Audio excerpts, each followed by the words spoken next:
Brett McKay here, and welcome to another edition of the Art of Manliness podcast. The journey of personal development, of becoming a more excellent and extraordinary individual, can sometimes seem a little abstract. That's why it's helpful to imagine it as Mark Divine does, as a set of 5 metaphorical mountains to scale. Mark is a retired Navy SEAL commander, a professor of leadership, a yogi, the creator of fitness and mindset programs like SEAL Fit and Unbeatable Mind, and an author. He combines his 2 decades of military service with his study of martial arts and Zen meditation to create the holistic warrior monk development philosophy that informs his work, including his latest book, Uncommon: Simple Principles for an Extraordinary Life. Today on the show, Mark acts as a guide to the topography of the 5 mountains of personal development and the daily practices that will help you summit them. We talk about why mastering the physical mountain comes first and climbing the intuitional mountain comes fourth, the Navy SEAL breathing practice that will help you develop your metacognition, how the Japanese concept of ikigai can help you find your purpose in life, and much more. After the show's over, check out our show notes at awim.is/5mountains.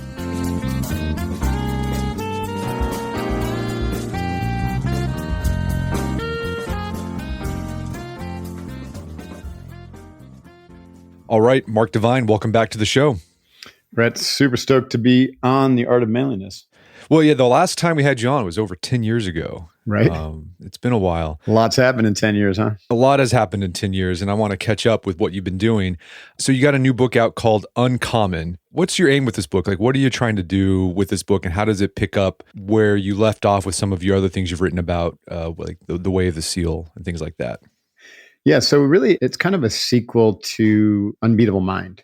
Unbeatable Mind is kind of the whole training philosophy, more like a personal memoir, but it introduced the whole integrated vertical accelerated development that I've been now teaching since 2006, starting with SEAL Fit and then Unbeatable Mind, the program. And in that program, I kind of lay out how, first of all, we have the potential to become self-evolutionary, meaning we can take control of our growth and we can accelerate it if we do certain things.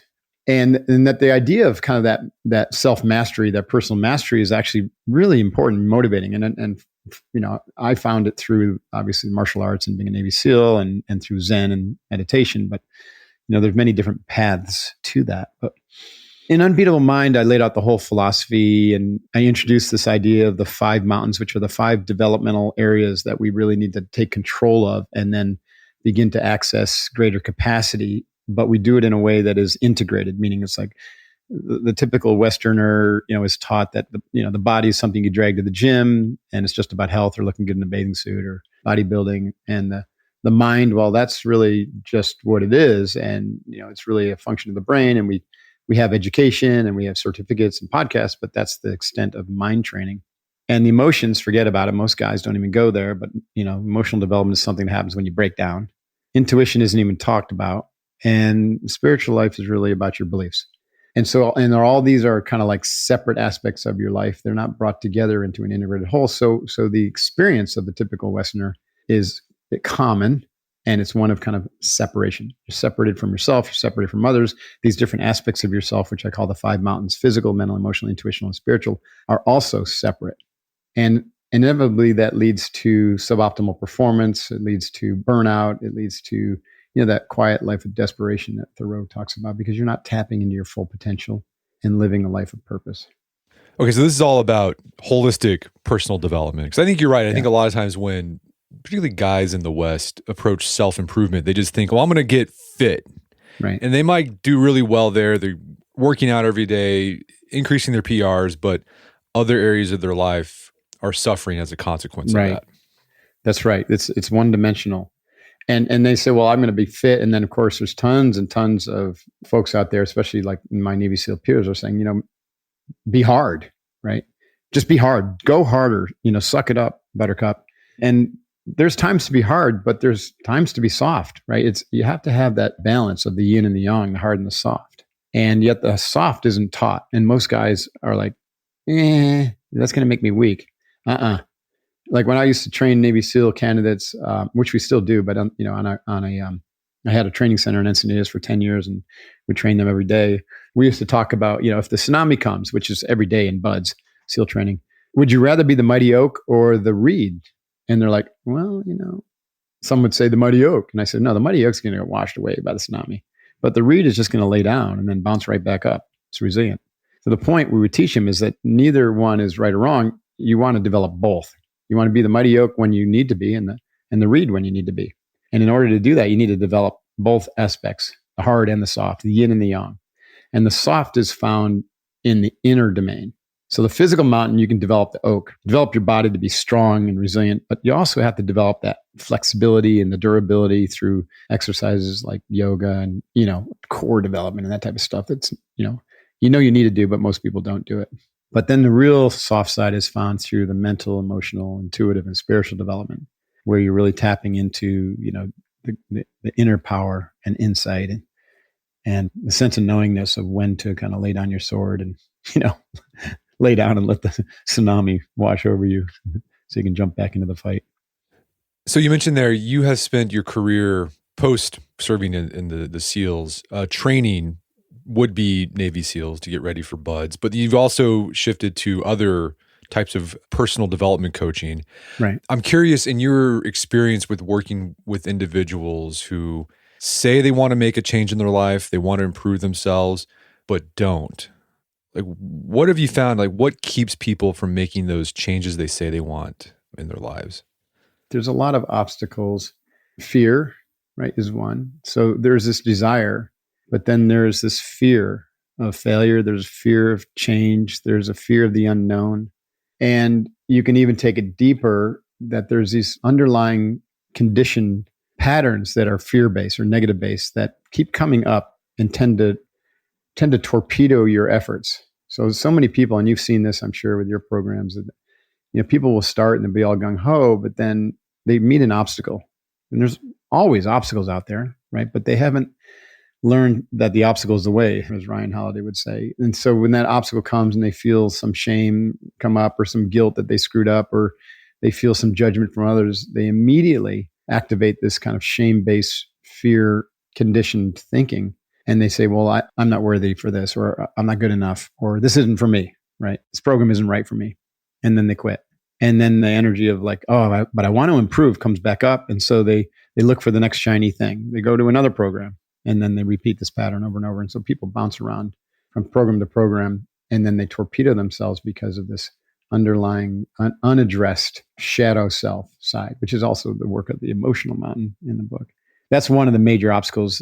The other one is people lack patience in our society, that we've been taught that everything is, supposed to be easy and quick. And as you know, and most of your listeners know, that like when it comes to development, patience is the virtue.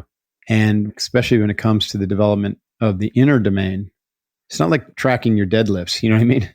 You can't really point toward the development until after it's happened. And maybe have some evidence from someone like your wife or your significant other coming to you and say, man, something's really different. And you're like, oh, really? I guess you're right. It's very subtle until it's not, right? And so people start meditating or they start a breath practice or whatever it is, and they get into it, and maybe they get healthier because we've got a physical, health component, fitness, and et cetera. But the inner domain stuff, it's just hard to see. And so then they develop this sense of uncertainty, like they doubt the program really works. And so when they start doubting, then they stop adhering to the disciplined daily practice. And then they begin to see evidence that it doesn't work, because the real juice in any developmental program is doing daily work.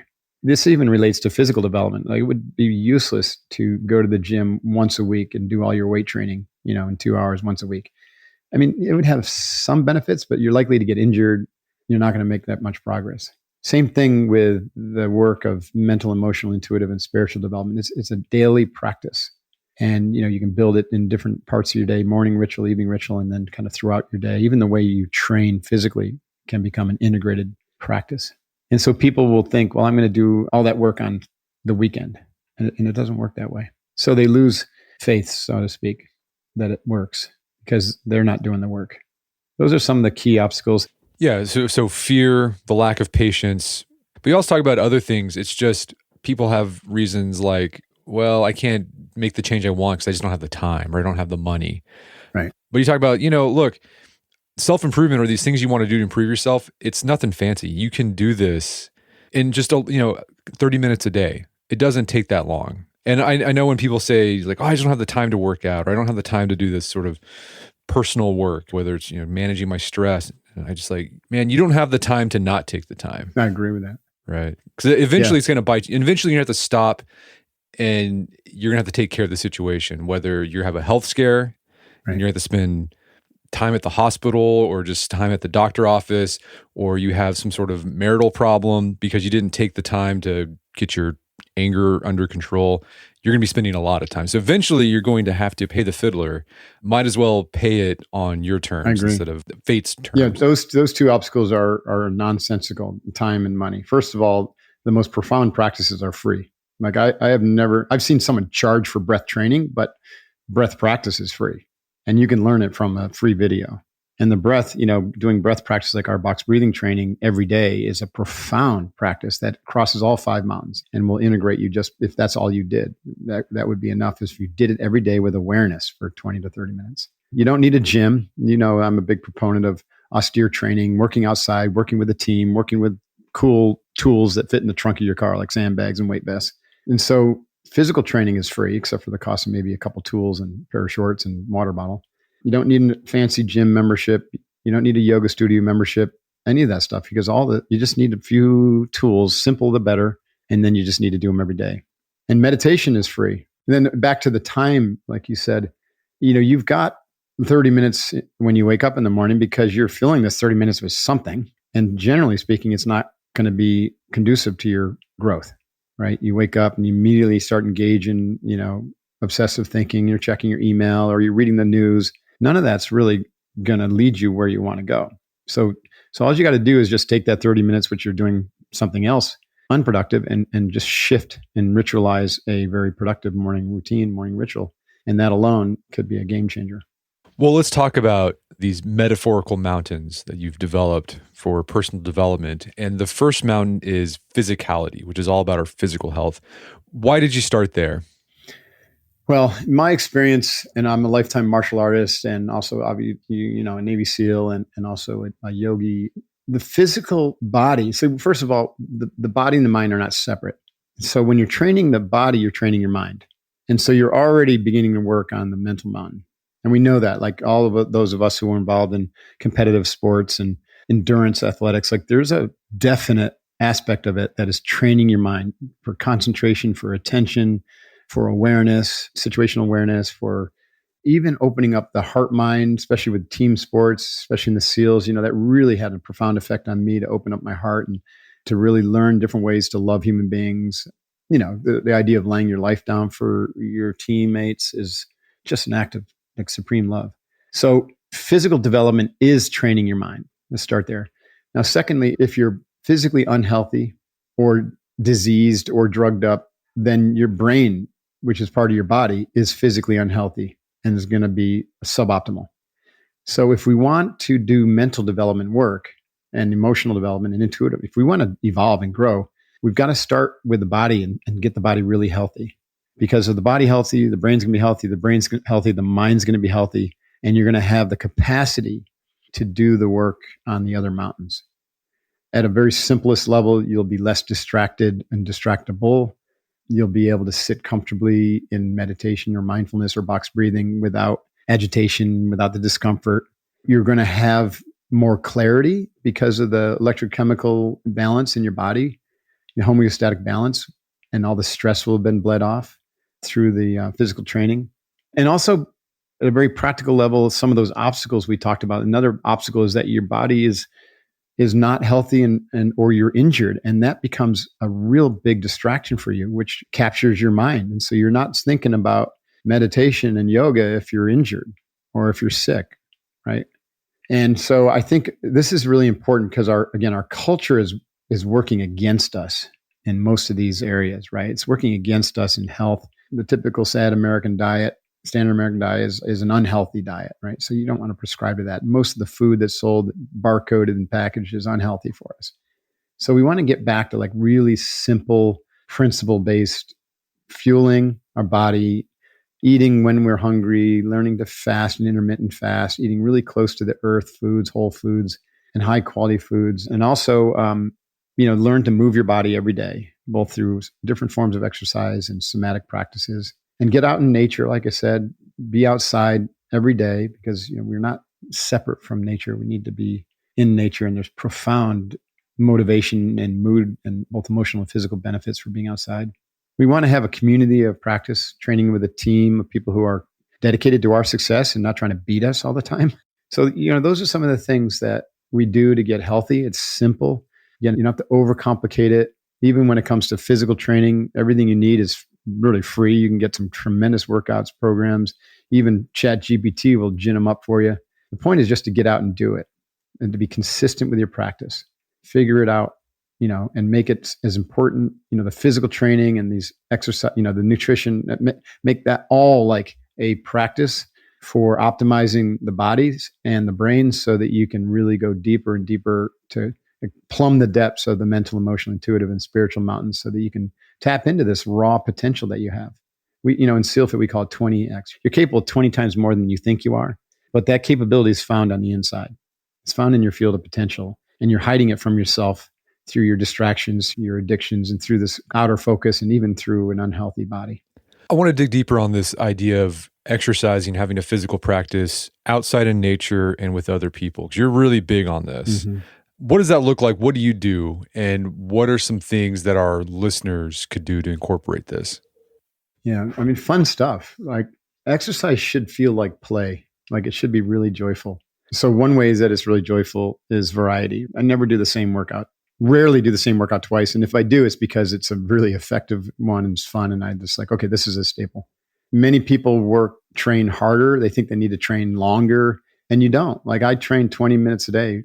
I took 20 minutes of physical, like a high intensity with weight training, and also 20 minutes of yoga.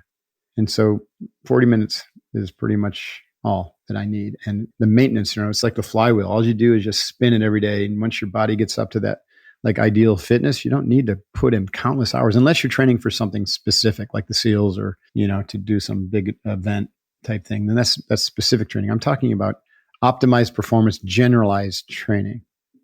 I train outside every day unless it's like pouring rain, but even if it's light rain, it just feels really good. And I train with a team. Right now, my team is my wife, but I've always trained with a team, starting with the SEAL teams and then in my SEALFIT program. And there's something about it because you learn to take your eyes off yourself and put it on your teammate and make sure that everything is safe and you're not trying to beat them. And a little healthy competition is good, but it should be co-opetition. It's not your ego. So training outdoors has a benefit emotionally. Like I said, it affects your mood. There's something about being connected in nature that makes you feel connected to yourself. And it helps you develop more situational awareness and a feeling of connection, which then allows you to be more connected to yourself and to others. So there's a deep emotional kind of spillover effect there. And then training with a team or even a significant other has incredible emotional mountain benefits. Like Sandy and I, my wife and I, have been training together for several years now. And I wish we had done it way sooner. And what an incredible experience it's been for our relationship. And I say a couple that trains together flourishes together. So by training together, again, you're moving away from this just being a physical exercise. By taking it outside, now it is a mental and emotional and even a spiritual kind of developmental practice. And simplicity, right? As I said, lots of variety, but simplicity. The tools that I use, I still use a barbell here and there, but mostly it's sandbag, kettlebell, weight vest, a lot of body weight. I still have a rowing machine, so that's good only because I don't love running anymore much. I've done a lot of running in my life, so it doesn't serve me anymore. But I do a lot of rucking and rowing, and we put it all together. Every day I was like, okay, what does the body need? Oh, okay, so we're going to do 4 rounds. We'll do 500 meter row, 10 bench press, 20 kettlebell swings, 30 sit-ups, and we'll do that. We'll do 4 rounds of that or 5 rounds of that. It takes for 20 minutes, and it's a phenomenal workout. Stuff like that. Go to a park, take your weight vest into the wilderness, take your sandbag. So there's some of the principles. Be simple, get outside, make it fun, play, do it with other people, but do it every day. Yeah. No, if listeners who are wanting to find something like that, have you heard of F3 Nation? I have, yes. Yeah, so we've had the guys who started it on the podcast a while back ago, but for those who aren't familiar, it's all around the world. There's these boot camps. They're free to go. They're geared towards men. They're in the morning, usually before work, around like 5:36, and they have like these free body weight boot camps outside with other guys. So if you're looking for that, I like your idea of fitness where it's holistic, where you're trying to also not only nurture the body, but also the soul by being outside and with other people. Check out f3nation.com. You can find a location near you. I'm sure there is one. That's killer. Yeah. We're going to take a quick break for a word from our sponsors.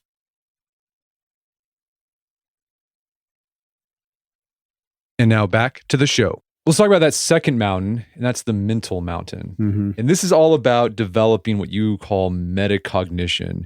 For those who aren't familiar with this idea, what is metacognition? Sure. Well, that's like the first step in the mental mountain. Metacognition is the capacity to think about your thinking, which requires you to develop the capacity to be able to watch your thinking, to be able to look at it. So like the basic level of metacognition is like journaling, where you're like, okay, what was my thought process there? And was it effective? What were the results? What could I have done different? It's like a personal debrief, but you're thinking about your thinking. And a lot of people do that and they do it well. But the mental mountain training for us is to develop the capacity to do that in real time. And I call that simultaneous mind, where you're cultivating your witnessing capacity, your contextual awareness, where you can begin to experience your thoughts, emotions, and things that are happening to you as if from a distance. Like you've partitioned the hard drive of your mind and you set up as the watcher. I call it the sentinel in my book, The Way of the Seal.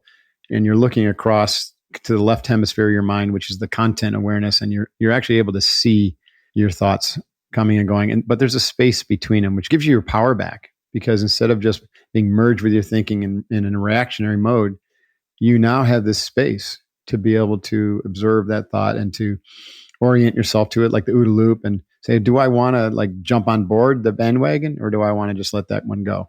And then you choose wisely. And so this is the beginning of development of discernment and wisdom. And so the path to get there is through training your mind really to narrow its focus. So that's attention control and concentration training. And we use the box breathing practice for that. So box breathing has this first fundamental layer is arousal control, bleeding off stress, triggering the parasympathetic nervous system, all that kind of benefits that come from that deep diaphragmatic breathing. But because you're breathing in that box pattern and you're counting the reps, counting the 5 seconds in, 5 seconds hold, 5 seconds out, 5 seconds hold, or you're holding your attention there, and you're able to hold your attention on that pattern for longer and longer periods of time, and that develops concentration. So you have arousal control, attention control, and concentration. So what this does is it gathers up the energy of a mind that has been conditioned to be very distracted, that kind of bouncing ball thinking pattern, that monkey mind that they talk about in the Eastern traditions.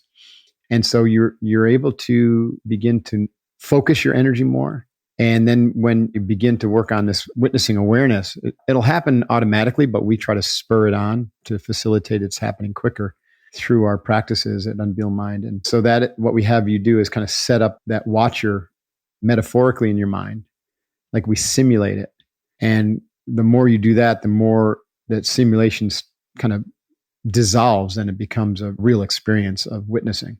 And first it's intermittent, like you have to practice it, and then you kind of slide back into merge with your thoughts. And then over time, you then crack open a small space that stays there. It's permanent. And then the practice basically widens that space between you as the observer, the witness, and the thoughts that are happening. This is a profound practice. It's not, it has great benefits, obviously, for relationships, because, you have the ability to kind of like intercept yourself when you go right into reactionary mode, when you get triggered.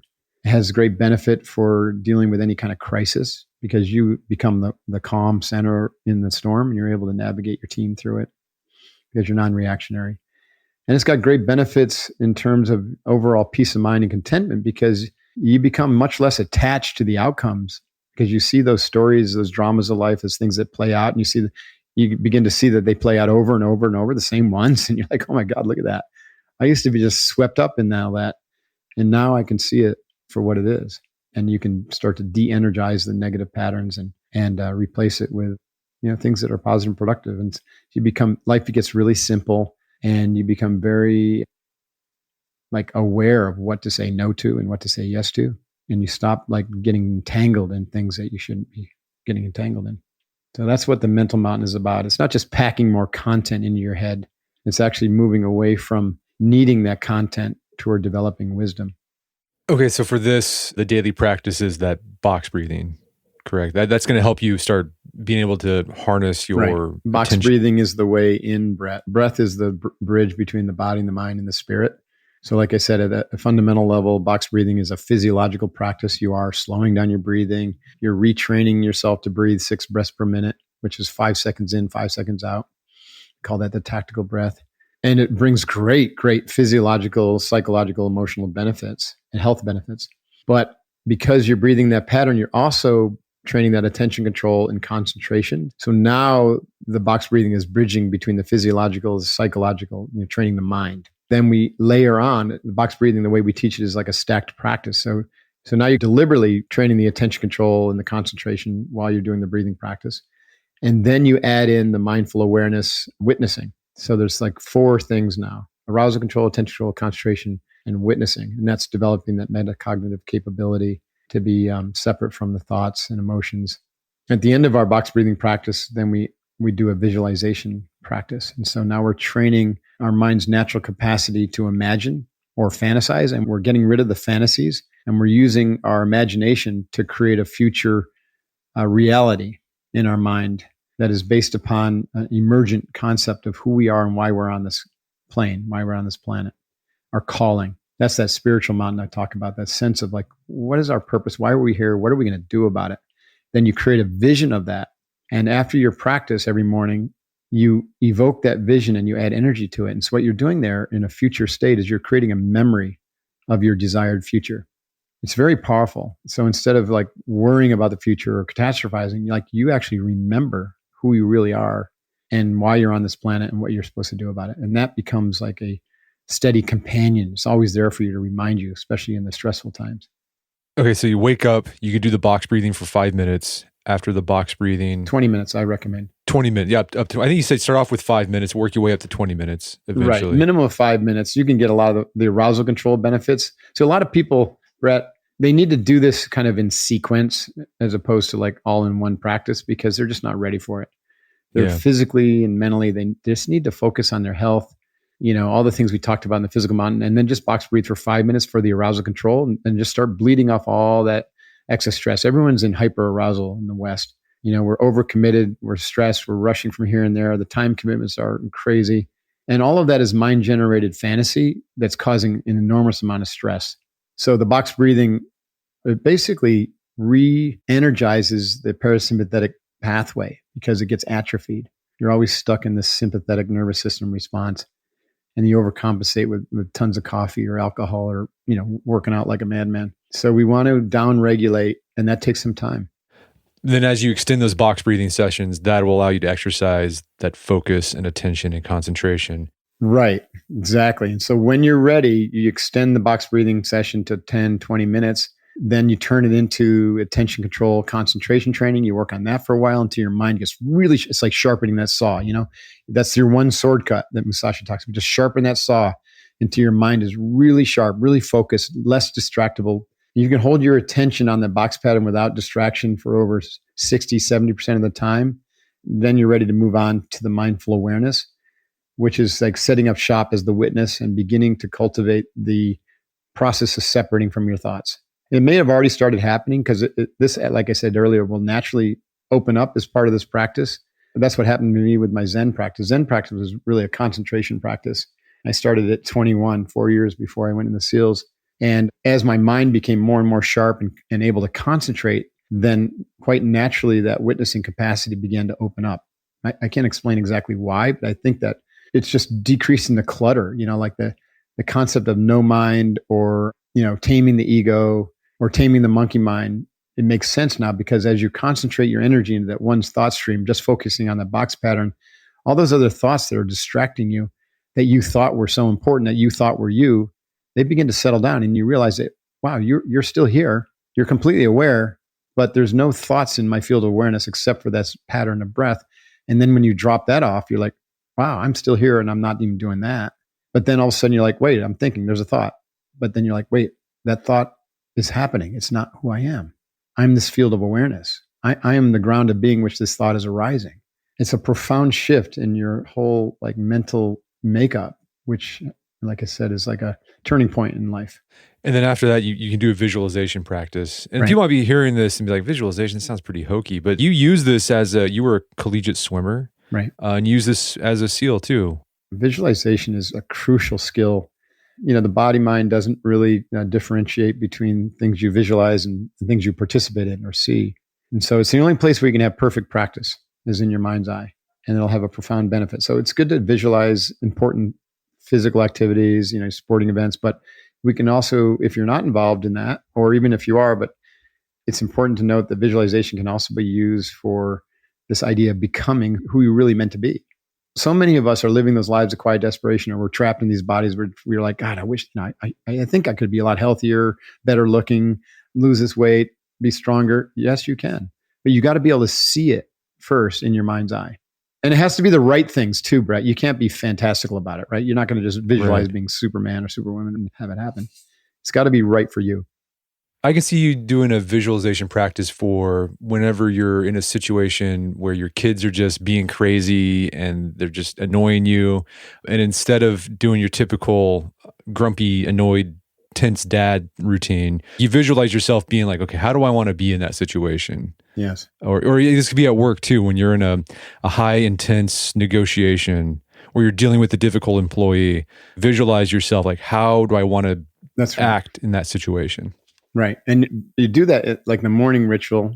We call that winning in your mind before you step foot in the battleground of your day. So you dirt dive the day. Dirt dive is a term we use in the SEALs to, like, we would mentally visualize and do all of our missions in our mind. And the dirt dive came from the diving missions. Like, we would literally visualize it and walk the dive.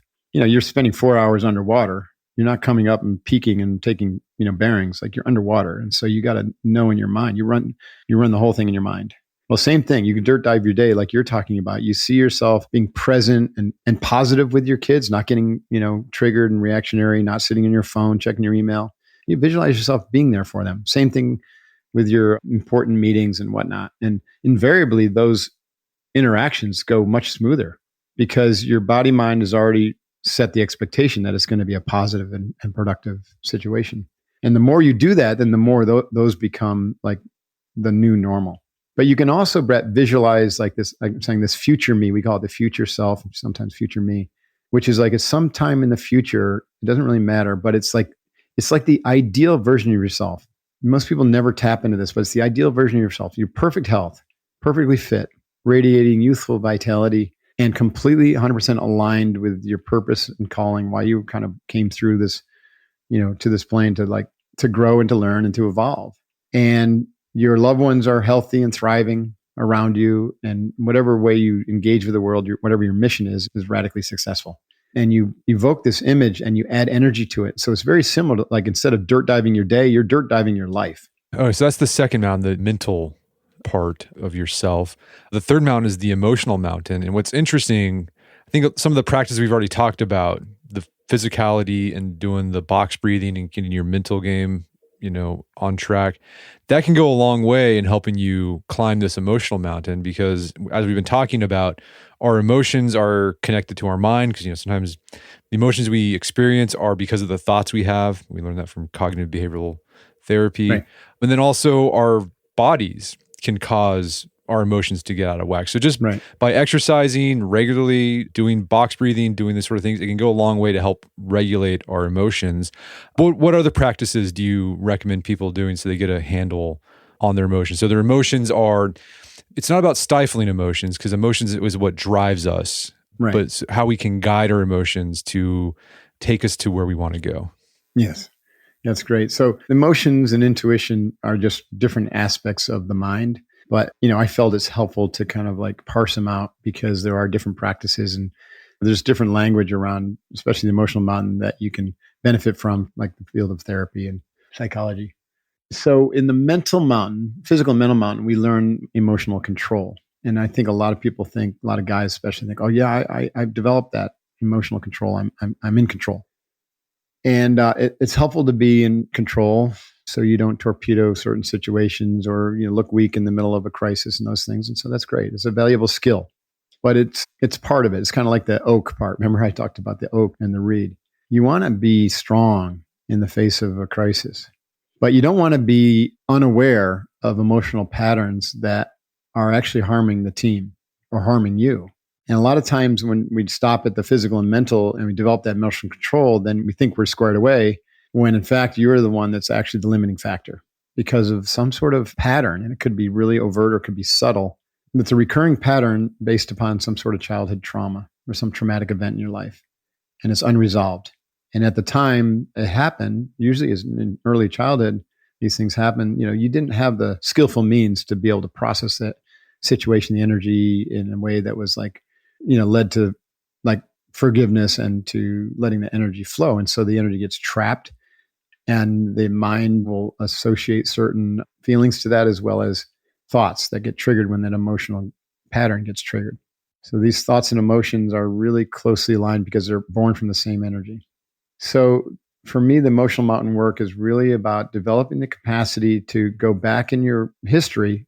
We call it recapitulation, and to go back and to re-engage those situations that cause the pattern to begin with, to release that energy and to recontextualize it and to let go that you're holding on to forgive yourself and to forgive others. It takes a lot of courage. This is why, again, I kind of harp on men. You need to be doing this emotional work because otherwise you're limiting yourself. You get stuck. You can have great strides in your physical and mental, but then you get stuck because these patterns just keep coming back. It's like you're dragging a whole bag of hand grenades behind you and they just are spilling out. And so this is what my book, Staring Down the Wolf, was. It's like you got to stare down the fear wolf and release all these negative patterns that you have. And it takes courage. But once you begin to experience the joy and the release of letting go of some of that stuff, then it becomes very motivating. You're like, oh, this is just part of my development. This is the next step of my development. It doesn't mean I'm a bad person or I'm a weak person or I'm mushy for doing this emotional work. It's just, this is actually critical so that I can show up as a whole person. And I'm not the one that's the limiting factor on the team. Oftentimes the leader is the one who lacks the trust and respect because they're trying to show up as the one who has the answers and is perfect or is in charge. And everyone knows that they're not perfect and they're not always in charge. They don't have all the answers. But when they see that the leader doesn't admit that to himself, then it shuts down the conversation. So yeah, in the book, you provide how to go through this recapitulation practice so you can sort of get out of that loop you're in. Journaling can be another tool in this. And I imagine if things are really bad, like therapy, you might need to see a professional counselor to help you work through this stuff. And look at a therapist as a coach, right? You have a fitness coach. Oftentimes you'll get a nutrition coach. You might even have a cognitive coach, like an executive coach who can help you think about your thinking and makes better decisions. Why not have an emotional coach? And some of them are very good. Okay, the fourth mountain is the intuitional mountain. I'm sure a lot of listeners, typically our listeners are mostly guys. They go, intuition, what the heck is it? How do you define intuition and what role did intuition play in your career as a SEAL? Extremely important role. Intuition for me is knowing something without knowing how or why you know it. There's several forms of it. First, we have that gut intuition. We now know that your gut, your biome, and the enteric nervous system is part of your brain system. It has neurological processing. It's got neurons. And so you are actually communicating with your biome, with the millions of bugs down there. And for some reason, they have access to information that your brain doesn't, and they're trying to communicate that to you. The reason Intuition Mountain is fourth and not third or second is it's generally not accessible to you if your body's out of shape and it's not healthy. Because your mind is captured at the outer level of the dis-ease, that imbalance.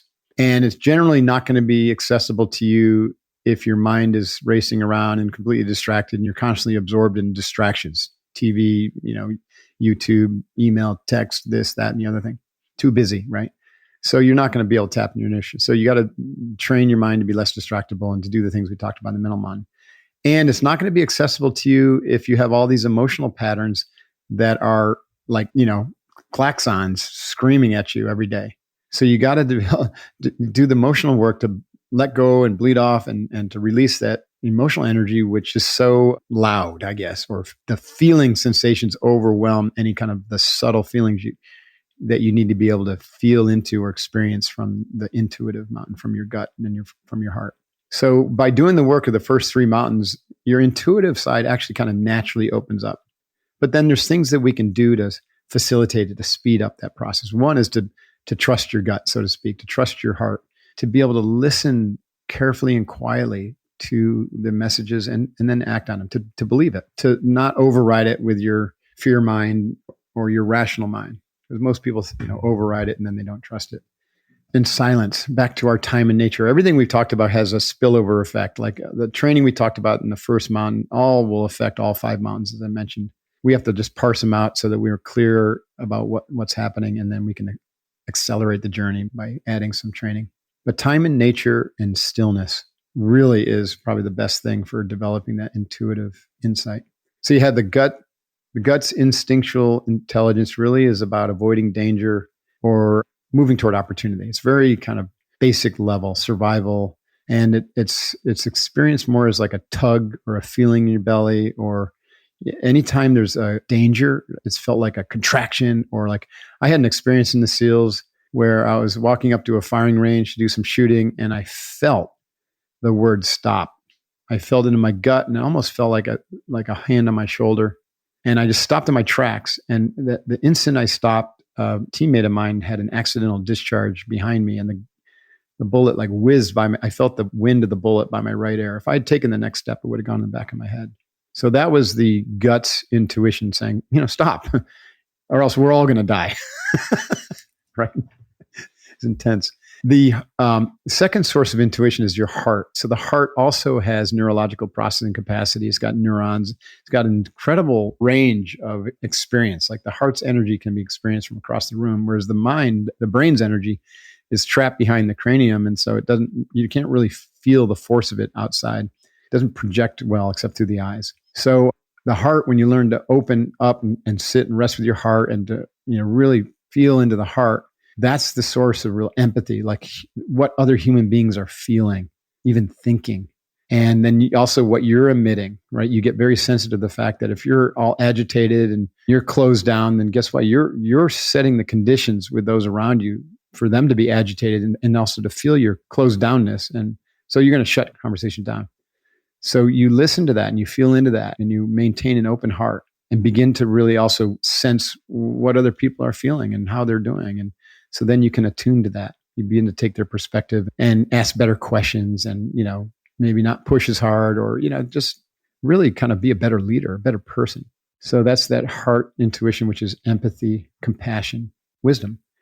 Then the third intuition does come from the brain, and it comes through a process of relaxing the mind to be opening up to what the yogi tradition calls direct perception, perceiving information or knowingness that is beyond knowledge. So it's not content. It comes from this witnessing awareness that we talked about earlier, where you suddenly just know something and you don't really have any reason to know it or understanding how you know it, but you know it. And that's profound. Like for me, that's why I think sitting in silence and these practices are the most important thing, but we shouldn't waste time not doing it because all of my good ideas come from that direct perception these days. That's where all the insights come from. So that intuition I call insight, seeing within. It's so very important. Again, it's so hidden from most people because they just don't trust it. They think it's woo-woo. But again, you're dealing with such a limited range of perceptual capacity. Through training the mind, the emotions, and your intuition, you can open that aperture. So you begin to see and experience far more. We already know the brain takes in like vastly more information than it can process or is willing to process. Anything that is unusual or can't be categorized, it literally just gets blocked or the gap just gets filled in. Most people wouldn't believe it, but a lot of things that they see are just like painted in by the brain. It's not really there. The Apache Scouts knew this in the way they would scout and track, like they called it hiding in plain sight. They knew where to stand because they knew that the Western mind, the way it was trained, would look at that, take that information in. And if they were standing next to the tree, they would just see the tree. Or if they're standing looking like a rock, they would just see a rock, but they're actually looking at a human being. But the mind just says, no, it's not a human being, it's a rock. And so it paints a rock there. So that's incredible. So through this training and development process, you can open up your aperture so you're taking in and perceiving more information. And when you do that, suddenly you're like, oh, I get it now. This is real. This is real. I had teammates and myself who had profound experiences in the military and the SEALs, all of it in the realm of intuition, like intuiting where IEDs were going to be planted or going off and being right about it most of the time. intuiting, whether you're going to be safe or not. I have a Master Chief friend who was at Mosaf Reef, which they're trying to rescue the CIA guy named Nicky Spain, and he was with a Special Forces team, and they were pinned down. And this guy just had this intuitive hit that it was his time. He needed to get up and, basically take care of this himself. So here's this SEAL just like gets up in the midst of this firefight and starts navigating and just taking out the enemy left and right, and literally fights his way into the compound and like destroys the enemy. And he describes the experience as this incredible intuitive moment where time slowed down and he could just literally see the bullets leaving the muzzles of the rifles. He could navigate around them. He could see which targets were the right ones to take out. And everything happened in this super slow motion. And that was all because he had developed this incredible intuitive capacity to be able to perceive in this manner. Because the mind is really, it creates the construct of time and space. The body experiences space, the mind experiences time. So as you develop these skills and open up the aperture of your mind, then you have a different relationship to time and space. So that's really what the intuitive mountain is all about, is like getting yourself to where your whole experience of life is much more ephemeral. You really start to move beyond just like hard physical materialism to like, you start to experience the metaphysical and the psychic realms. And you have these experiences that are just profound. And you see that, it's always been that way. You just kind of hid it from yourself. Okay, to climb that intuition mountain, continue your meditative practices. The other important thing I got from there, make time for silence. You don't have to constantly be consuming new information. Just let yourself work with the stuff you already got. And then when you have one of those intuitive moments, act on it. Act on it. Trust it. Trust it. Let's start with the final mountain, was the spiritual mountain. And I liked how you talked about this Japanese idea. I'm going to butcher how you say ikigai. How do you? Ikigai. Yeah. Tell us about ikigai and how that can help us climb the spiritual mountain of our lives. It's a profound idea. I've been teaching for years that you can uncover your purpose. I talked about it as a calling earlier, but it's inside. It's like part of that heart intuition. It's the primal urge that brought you into this place. It's not about a job or a career. It's about this archetypal energy. So for me, it was warrior, now teacher. Warrior, leader, and teacher, kind of the dominant archetypal energies, which are my purpose. My purpose is here to fulfill that energy and to learn and grow. So everyone has that. So we want to do these practices to be able to sit in silence, to be able to allow that to be revealed to us. That still, quiet voice that you're like, oh, yeah, that's it. But then, of course, it's not enough. Like, our world needs us, our team, our family needs us. So I'm not advocating that people become all like foo-foo spiritual and then suddenly become really aloof, away from the world or apart from the world, or go to an ashram or a Zen monastery. I mean, there's select few who maybe that's right for, but no, for most of us, like, we need to be engaged in the world. So this is all about showing up as a whole person, whole mind, not split mind, and to be able to show up in a way that is like in complete alignment, like that future vision self I described. It's in complete alignment with your calling. Your hair is on fire because you're doing what you're passionate about. You're in alignment with your principles. But then the question is, okay, so if I know all that, what am I going to do about it? What's my mission? That's where ikigai comes in, because the model says, okay, given all that stuff I just talked about, you know why you're on this planet, you know what you're passionate about, you know what your principles are. Now, what does the world need?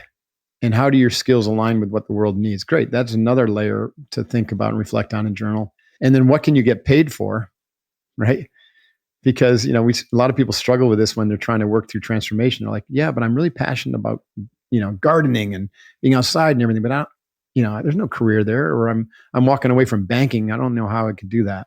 And so ikigai kind of helps us with a model to like really align our calling with meaningful work in the world, in service. The whole idea of like, for me, spirituality, the spiritual mind, is not about religion or dogma. Again, it's about getting the mind to do a phase shift away from just, thinking with the ego, merge with your thoughts, to suddenly being, oh, I see that I'm actually spirit having a human existence. So the spiritual mountain for us is to kind of deeply embody that idea of I'm spirit having this human existence, and making sure that the reason you came onto this planet, you're embodying it. You're fulfilling it. You're not accruing any more negative karma. You're getting the lessons that you need. And in order to get the lessons that you need to be doing what you're meant to do, or else you're going to miss the boat. That was the whole purpose of the Bhagavad Gita and the story of Arjuna and Krishna. Arjuna was a warrior, but he didn't want to go fight his brothers and his cousins. who were the opposing force, who were claiming the kingdom. And he was having a moment like, I don't want to fight. And, most people in our society will say, well, he's evolved, right? He's practicing ahimsa or peace. But Krishna, who was his charioteer, who represented God, had a little slap down with him and said, listen, Arjuna, you have to fight because that's your dharma. That's why you came into this world. And if you don't do it, then you're going to accrue negative karma and you're going to bring great suffering to yourself, and you'll have to come back and repeat this whole thing. So that fifth mountain, spiritual mountain, is all about living a life on purpose, in service, in a way that only you are meant to do on this planet. And so the practice for this is just taking time to actually think about those things. I think that's hard for a lot of guys. They're just so busy with life, work, family. They don't make time for that. Well, sit with them is probably best, and then think about it. Yeah. If you're just thinking, then you're using the wrong side of your brain, the wrong faculty. It's okay to do some thinking, and you start there, with like, what is my archetype? And there's like the Enneagram, and Jungian archetypes. You can start looking at those. You can look at the arc of your life and be like, oh yeah. Like in my early 20s, I was getting my MBA, CPA, working as in public accounting, finance. But while I was sitting on that meditation bench, on the Zen bench, after a year or so of training, I started to get these feelings, these sensations, these intuitive hits that I was meant to be a warrior. And so that created this disconnect. Now, with that information, I could start contemplating like, oh, that's interesting. If I'm meant to be a warrior, why am I in finance? That's not a warriorly path. And so you start to ask better questions. But it wouldn't have happened if I had just started thinking, because I'd be wrapped up in coulda, shoulda, wouldas and judgment, and what people are going to think if I do something different. And I don't know what to do. It's different. So I think sitting in silence and developing the capacity to be still of your thoughts, still of your emotions, to be able to feel those intuitive messages of your gut and your heart, especially in this case. But you can't be quiet if you don't have the physical, mental, emotional, and intuitive skills to be able to like sit in quiet and be able to listen to the messages that tell you, oh, this is my calling. And what will be revealed to you is this sense of how you're supposed to show up in the world. So everything we've talked about, really, like it's hard to say, like there are practices, like we have a practice in the spiritual mountain around like visualizing yourself at the end of your life, writing your own epitaph from the perspective of a best friend, looking back at your life as if you're at the end and saying, how did I live? How did I do? And it could be very revealing, stuff like that. Also visualizing your future self, which I talked about. First, that starts out kind of as a imagination, but eventually you start getting information, again, from your subconscious or from your intuitive realm that starts to fill in some holes and gaps, and it just begins to shift. So those are great practices. And then that metacognition and contemplation about like where you think you need and want to be and what you're supposed to be doing based upon your growing clarity of your purpose and principles and passions versus kind of what you're doing right now and how you've lived in the past. And that can lead to some great insights. Well, Mark, this has been a great conversation. Where can people go to learn more about the book and your work? The website, readuncommon.com, will still have, we got some cool bonuses. We got some discounts on gear and supplements, as well as a real cool journal. And also I'm going to do a group training for folks who order from that site. So it's readuncommon.com. People can find me at my website, markdivine.com, or email me at info@markdivine.com. On social media, I'm at realmarkdivine. Last name spelled Divine. Thanks so much, Brett, for doing this. This is really enjoyable. Thank you. Thanks, Mark. It's been a pleasure. My guest today is Mark Divine. He's the author of the book Uncommon. It's available on Amazon.com and bookstores everywhere. You can find more information about his work at his website, markdivine.com. Also, check out our show notes at aom.is/5mountains, where you find links to resources we delve deeper into this topic.